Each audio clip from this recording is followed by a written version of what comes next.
Hi అండి. ఈరోజు ISKCON temple ఎదురు బిల్డింగ్లో ఫస్ట్ ఫ్లోర్లో స్టాల్ పెట్టామండి. చాలా రకాల ఐటమ్స్ కూడా చాలా అవైలబుల్గా ఉన్నాయి, రీజనబుల్ ప్రైస్లో దొరుకుతున్నాయి. నేను అలాగే శారీస్ పెట్టున్నాను, సోప్స్ శారీస్ రెండు పెట్టాను. ఎవరైనా వచ్చి విజిట్ చేయండి. చూడండి ఎంత బాగున్నాయో ఐటమ్స్.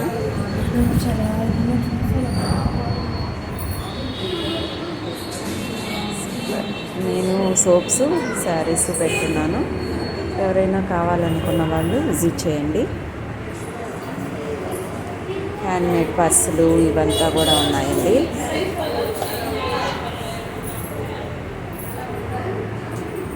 షికాయి సున్నిపిండి, కుంకుడుకాయ powder, handmade soaps, sarees, thread bangles, ఇంకా ప్యూర్ హనీ పికిల్స్ అవైలబుల్గా ఉన్నాయి. తప్పకుండా విజిట్ చేయండి. 10 to 7.